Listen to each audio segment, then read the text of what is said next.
Hello, Professor Jeremiah Riordan. This is Liliana de Blasio, part of Psychology 105, Intro to Psychology.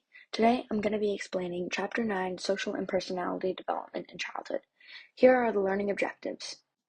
Explain how social experiences, brain development, and children's self-understanding work together to shape growth.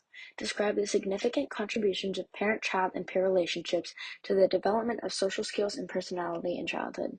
Explain how the achievements in social understanding occur in childhood.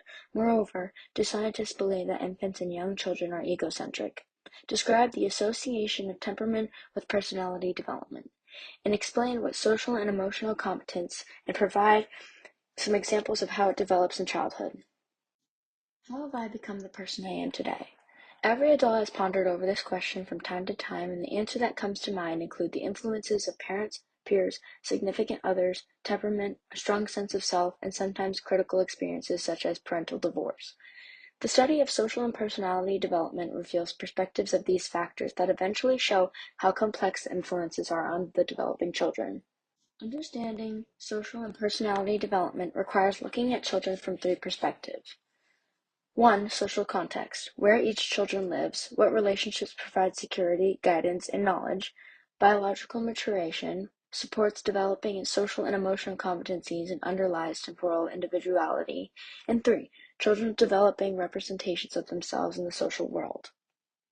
Number 1 is relationships. Infants naturally form emotional bonds with caregivers at the beginning of their life. Attachments have evolved as they promote children's motivations to stay close to those who care for them, and as a consequence, they learn to benefit from those that provide learning, security, guidance, and warmth.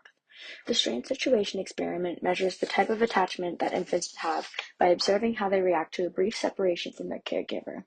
Authoritative parenting, which is warm and responsive with reasonable expectations, promotes competence and independence more than other styles of parenting. Family stress can affect parenting and child adjustment, though most children don't experience long-term harm from it. The table shows the comparison of parenting styles. Number 2 is peer relationships. Peer relationships have helped children develop key skills that they will need for the future, such as communication, conflict management, and cooperation. Through play, children learn turn-taking, role-playing, and teamwork, which helps build friendships. Sometimes this can be challenging, though, due to bullying, rejection, and pressure to fit in. Number 3 is social understanding. Social understanding builds throughout life, and it starts as early as the first year of a human's life. Even in the first year of life, infants show early social development by reading the caregiver's emotional cues to judge how safe certain situations are. As children grow, they develop a theory of mind, realizing that other people have different thoughts, feelings, and other things from their own. Number 4 is personality, which begins with biological temperament but is strongly influenced by experiences in the environment. A good fit between the child's natural tendencies and their environment helps personality develop positively. Over time, personality becomes more complex, including self-conception, motivations, values, and how the children handles challenges. Number 5 is social and emotional competence. Social, biological, and representational influences result in important development outcomes that matter to children and their future. Moral development comes from conscious, which consists of the cognitive, emotional, and social influences that cause children to act consistently with internal standards. Children also develop gender identity and a sense of self through the interaction of biological, social, and cultural influences. All of these skills lay the foundation for later moral behavior, relationships, and personal growth.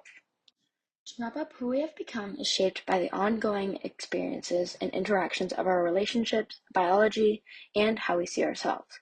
Development doesn't end in childhood, and it continues all the way through adolescence to adulthood. Early experiences are important, but we keep growing and changing throughout life, eventually becoming the person we are today.